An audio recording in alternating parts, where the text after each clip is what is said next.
CDP के तीसरे class में आप सभी बच्चों का स्वागत है। आइए कुछ पहले हम चीज़ों को सीख लेते हैं। अधिगम को प्रेरित किया जा सकता है। अधिगम का मतलब होता है सीखना। सीखने को कैसे प्रेरित किया जा सकता है भैया, कैसे कोई अच्छा सीख सकता है? आप कहेंगे स्वस्थ प्रतिस्पर्धा हो भाई। स्वस्थ प्रतिस्पर्धा का मतलब होता है कि नहीं कोई भी ज्यादा नंबर पाए, किसी को दुख न हो और हमेशा आदमी आगे बढ़ने की प्रतिस्पर्धा में लगा रहे। अध्यापक जब भी पढ़ाए तो प्रत्येक बच्चे को गौरव की अनुभूति हो और गतिविधि आधारित शिक्षण विधियां का प्रयोग करे टीचर, तो अधिगम को प्रेरित किया जा सकता है। छोटी कक्षाओं में गतिविधि अत्यंत महत्वपूर्ण होती है। आगे चलते हैं। वृद्धि और सृजनात्मकता के बीच कैसा संबंध है? सृजनात्मकता का मतलब होता है नवीन चिंतन। वृद्धि और सृजनात्मकता अर्थात जब हम नवीन चिंतन करेंगे तो हमारी वृद्धि भी होगी। अब वृद्धि एकांगी मत लीजिएगा, बहुअंगी लीजिएगा, और इन दोनों के बीच में धनात्मक सहसंबंध है। और जब नवीन हमारा चिंतन रहेगा, हमारे सामने फ्रस्ट्रेशन नहीं रहेगा, तो हमारा स्वास्थ्य भी अच्छा रहेगा। इस नाते वृद्धि और सृजनात्मकता के बीच धनात्मक सहसंबंध है। अगला है, कक्षा में अनुशासन बनाए रखने का सर्वाधिक प्रभावशाली उपाय क्या है? भैया अनुशासन हमारी पर्सनालिटी से नहीं बनेगा कि खूब जो है लंबी चौड़ी पर्सनालिटी हो। पर्सनालिटी का अर्थ जो है दूसरी चीज भी होता है बेटा। Personality integrated pattern of traits, आंतरिक व्यवहार से भी है। अगर मेरे मुंह से निकल गया है तो अच्छे ढील डौल से नहीं होगा, बल्कि आप अपने शिक्षण को रोचक एवं व्यवहारिक बनाए। यदि अपने शिक्षण को रोचक एवं व्यवहारिक बनाते हैं, अब मध्यम ढील डौल है या थोड़ा कम भी ढील डौल है, तब भी कक्षा में अनुशासन बना रहेगा यदि शिक्षण आपका रोचक और व्यवहारिक हो, हर बच्चों की समझ तक हो। शैशवा अवस्था में बच्चों के क्रियाकलाप कैसे होते हैं? मैं आपसे बता चुका हूं कि पूत के पांव पालने में ही दिखाई देने लगते हैं। शैशवा अवस्था में बच्चा जो कुछ करना चाहता है वो ऑलरेडी दिखने लगता है। इसी को हम कहते हैं शैशवा अवस्था में बच्चों के क्रियाकलाप मूल प्रवृत्तात्मक होते हैं। बहुत इंपॉर्टेंट बात है। समेकित शिक्षा, समावेशी शिक्षा बहुत इंपॉर्टेंट है। समेकित शिक्षा या समावेशी शिक्षा वाले विद्यालयों में शिक्षक को प्रशिक्षित होना चाहिए। किस प्रकार प्रशिक्षित होना चाहिए? तो आपको मालूम होगा विशेष आवश्यकता वाले बच्चों की पहचान वो शिक्षण कर सके, अर्थात उसे मालूम हो कि कौन सा विशेष आवश्यकता वाला बच्चा है। टीचर अगर 2 मिनट में नहीं बच्चे को समझ पाता है, डॉक्टर 2 मिनट में रोग को नहीं पकड़ पाता है, जिंदगी भर उपचार करे, वह जो है उसका उपचार और उसका जो है शिक्षक का पढ़ाना सफल नहीं हो सकता। वो जान जाता है, टीचर का अपने विषय पे इतना पकड़ होना चाहिए कि वो जान जाए कि बच्चे की कहाँ पे समस्या है और उसी के अनुसार शिक्षण करे। अब प्रत्येक बच्चे तक उसका शिक्षण पहुंचे। सबसे कुशाग्र बुद्धि के बच्चों का समायोजन कठिन होता है, बिल्कुल, क्योंकि एकदम एक्टिव फॉर्म में रहना चाहेंगे भैया, और वे पता और हमें कक्षा में समावेशी शिक्षा देनी है। जो हमारे कमजोर बच्चे हैं उनको भी हमें आगे करना है, जो दिव्यांग बच्चे हैं उनको भी आगे करना है। तो कुशाग्र बुद्धि के बच्चों का समायोजन कठिन होता है। इसमें बड़ी समस्या आती है। अधिगम में पठार, कभी कभी जो है हम पढ़ते रहते हैं लेकिन हमको कोई नई चीज यादें नहीं होती है।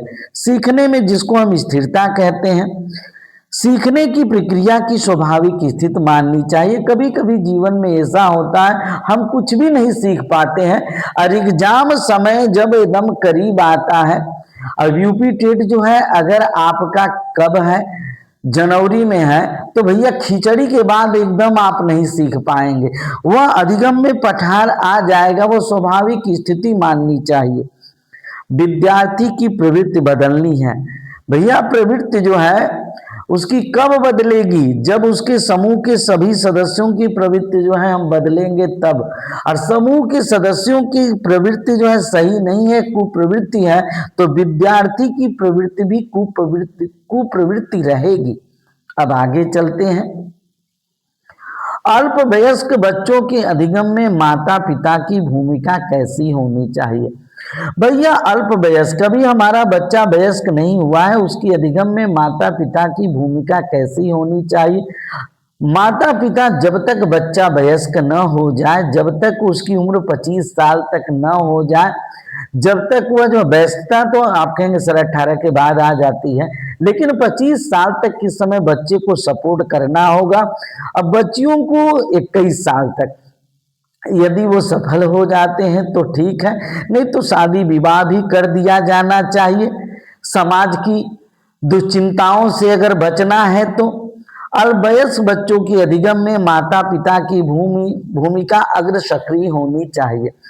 लेकिन अगर वो जो है पढ़ाई में पिछड़ा बालक है तो अब पढ़ना चाहता है तो 2-4 साल, या पिछड़ी बालिका है पढ़ना चाहती है तो 2-4 साल का और समय आप दे सकते हैं। संज्ञानात्मक विकास को देखा जा सकता है। संज्ञानात्मक विकास का मतलब होता है बौद्धिक विकास। मैं बार बार बताया हूं, और पियाजे ने संज्ञानात्मक विकास के 4 चरण बताए थे, मैं बता चुका हूं। और संज्ञानात्मक विकास को विद्यालय और कक्षा में देखा जा सकता है। अनुप्रेरित शिक्षण क्या है? बहुत इंपॉर्टेंट है भैया।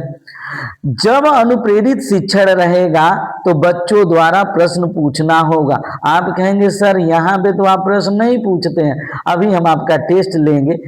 यदि टेस्ट में आप अच्छा करेंगे तो समझिए कि हमारा अनुप्रेरित शिक्षण है। 10 प्रश्न देंगे, 10 प्रश्न या 8 प्रश्न देंगे। यदि आप जो है 8 प्रश्न देंगे, 6 प्रश्नों के जवाब दे देते हैं तो अनुप्रेरित शिक्षण है। 10 में से 8 के जवाब दे देते हैं या 7 के जवाब दे देते हैं तो अनुप्रेरित शिक्षण है। विद्यार्थी की रुचि का पता कैसे लगाया जाए? विद्यार्थी की रुचि का पता कब कि वो हमारे पढ़ाई में रुचि ले रहा है कि नहीं। जब अध्यापक से प्रश्न पूछता है, ठीक है, तब यह लगता है कि विद्यार्थी हमारे पढ़ाई में रुचि लेता है। खेलना महत्वपूर्ण कैसे है? बहुत इंपॉर्टेंट है भैया। खेलने में सहयोग की भावना होती है और खेलने में संतुलन का विकास होता है। हम अपने शरीर को, अपने मन को, अपने विचारों को संतुलन में रखते हैं, तब हम अच्छा जो है प्लेयर बनते हैं, अच्छा खिलाड़ी बनते हैं। जीत या हार किसी में हम भयभीत नहीं होते हैं। विद्यालय शिक्षा का औपचारिक माध्यम है, यहाँ से डिग्रियां भी मिलती हैं। परिवार जो है अनौपचारिक शिक्षा का माध्यम है, और औपचारिक अनौपचारिक शिक्षा दोनों का जीवन में महत्वपूर्ण योगदान होता है। अनौपचारिक शिक्षा में हमें संस्कार मिलता है, और परिवार हमारी प्रथम पाठशाला है। लेकिन परिवार से अनौपचारिक शिक्षा, वहां से डिग्री नहीं मिलती है। विद्यालय में औपचारिक शिक्षा प्राप्त होती है। शिक्षक के लिए क्या महत्वपूर्ण है? शिक्षक सबसे महत्वपूर्ण, 2 बार हमने टेस्ट लिया है इसका। विद्यार्थियों को कठिनाइयों को दूर कर दे शिक्षक, और शिक्षक के पास जो है पेशेंस होना चाहिए। कक्षा का अति सक्रिय बालक, अध्यापक द्वारा उसे कक्षा का मॉनिटर, ब्लैक बोर्ड साफ करवाना, पेड़ पौधों की सुरक्षा करवाना, कमजोर बच्चों की रक्षा की जिम्मेदारी दे देनी चाहिए। जो कक्षा का अति सक्रिय बालक है, जिसका मेंटल लेवल और फिजिकल लेवल दोनों मजबूत होता है, वही कक्षा का अति सक्रिय बालक होता है। और उसको हम इस प्रकार की जिम्मेदारी देते हैं, उसे कक्षा का एसपी ही समझना चाहिए। पृथक पृथक समझाती समूहों में व्यक्तियों के प्रति बच्चों की अभिवृत्तियां। हमारे विद्यालय में पृथक पृथक जातियों के बच्चे आते हैं, उनकी अभिवृत्तियां कैसी होंगी? उनकी अभिवृत्तियां बहुत आदर्शमय नहीं हो सकती हैं। उनकी अभिवृत्तियां जो है उनके अभिभावकों की चित्तवृत्तियों पर आधारित होती हैं।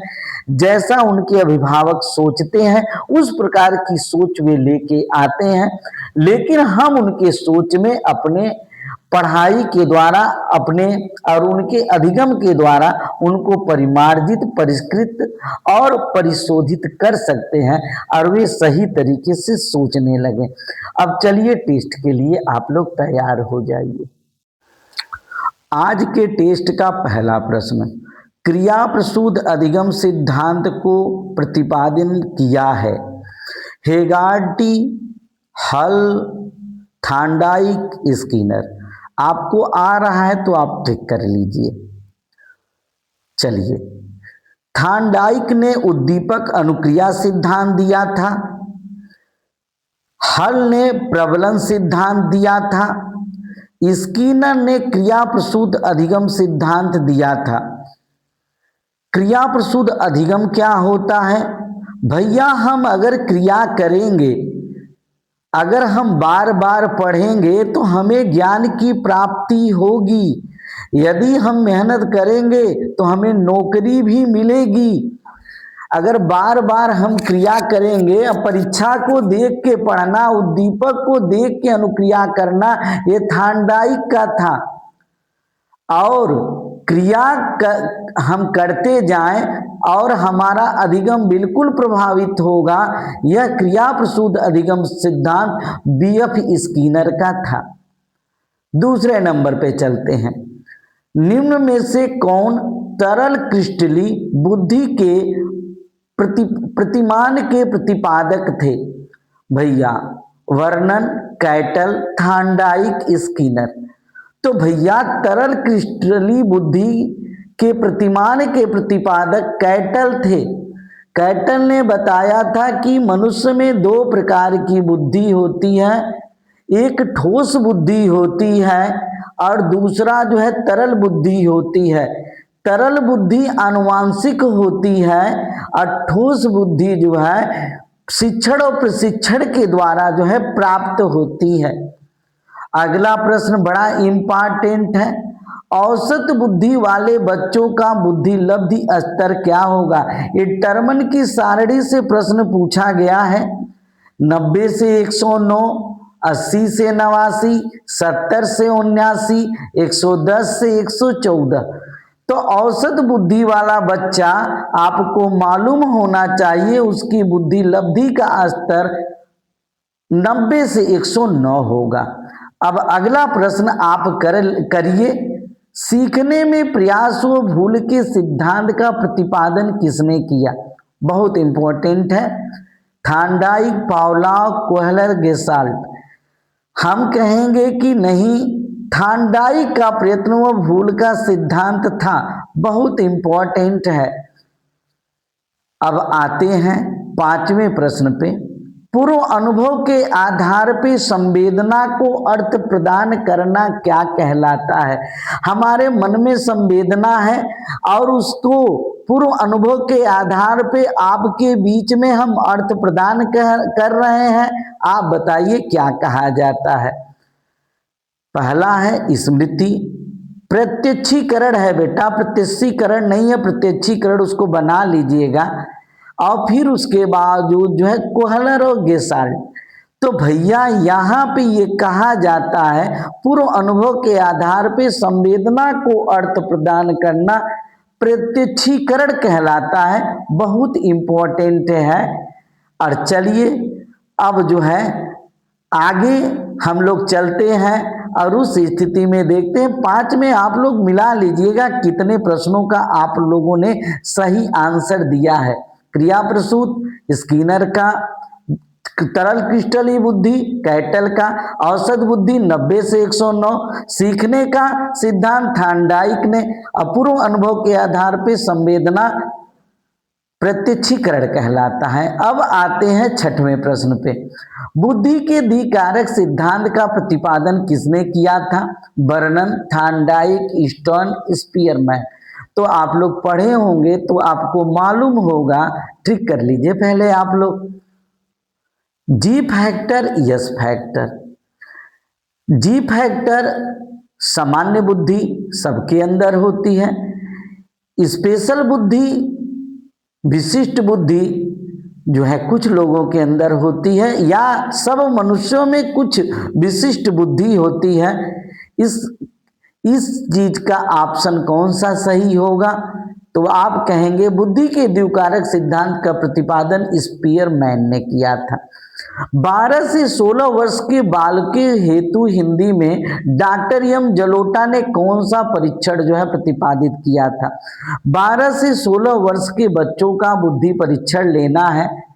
आर्मी अल्फा टेस्ट, साधारण मानसिक योग्यता परीक्षण, अशाब्दिक बुद्धि परीक्षण, चित्रांकन परीक्षण। तो एमएस जलोटा का परीक्षण अगर आपको मालूम होगा तो बहुत इंपॉर्टेंट है। 12 से 16 वर्ष के बच्चों का वो परीक्षण लिया भी जाता है, आप जानते होंगे, ट्रिक कर लीजिए। और उसका आंसर होगा साधारण मानसिक योग्यता परीक्षण, बहुत इंपॉर्टेंट है। अब आते हैं, सुजनन शास्त्र के पिता के रूप में किसको जाना जाता है? रास को, गाल्टन को, वुडवर्थ को, क्रो एंड क्रो को। सुजनन शास्त्र के पिता के रूप में जाना जाता है। अगर आपको आ रहा है तो आप बताएं, सुजनन शास्त्र के पिता के रूप में जाना जाता है, किसको जाना जाता है? गाल्टन को जाना जाता है। सुजनन शास्त्र के पिता के रूप में गाल्टन को जाना जाता है। अब अगला प्रश्न है, किसी दूसरे वस्तु की अपेक्षा एक वस्तु पर चेतना का केंद्रीकरण अवधान है। भाई आप ही बताइए, इस समय आप कुछ नहीं, एक वस्तु पे चेतना का केंद्रीकरण कर रहे हैं, यही अवधान है। और आप सावधान मुद्रा में ही चेतना का केंद्रीकरण करेंगे, यह किसका कथन है? आप बताइए, मन का है कि रास का, डम्बिल का, मैकडूगल का? आप अगर आ रहा है तो बता दीजिए। आप कहेंगे सर यह, ठीक कर लीजिए, कर लिए होंगे, ये डम्बिल का कथन है, बहुत इंपॉर्टेंट है। मूल प्रवृत्तियों को 14 प्रकार से किसने वर्गीकृत किया था? बहुत इंपॉर्टेंट है। मूल प्रवृत्तियों को 14 प्रकार से वर्गीकृत किया था, थॉर्नडाइक, ड्रेवर, मैकडूगल, वुडवर्थ। तो आप कहेंगे सर इसका हमें अगर आ रहा है तो ट्रिक कर लीजिए, इसका आंसर मैकडूगल होगा। तो फिर आइए देख लेते हैं जल्दी जल्दी। बुद्धि के द्विकारक सिद्धांत का प्रतिपादन किसने किया था? आप कहेंगे स्पीयरमैन। 12 से 16 वर्ष तक के बालकों हेतु हिंदी में डॉक्टर एम जलोटा ने कौन सा परीक्षण प्रतिपादित किया था? आप कहेंगे साधारण मानसिक योग्यता परीक्षण। किसका नाम सुजनन शास्त्र के पिता से जुड़ा है? आप कहेंगे गाल्टन। किसी दूसरे वस्तु की अपेक्षा एक वस्तु पे चेतना का केंद्रीकरण अवधान कहलाता है, डम्बिल का है। और मूल प्रवृत्तियों को 14 प्रकार से वर्गीकृत मैकडूगल ने किया। इस प्रकार आप लगातार पढ़ने के बाद टेस्ट दीजिए और अपना मूल्यांकन करिए। यदि आपके 7 प्रश्न सही हैं तो आपकी तैयारी अच्छी है।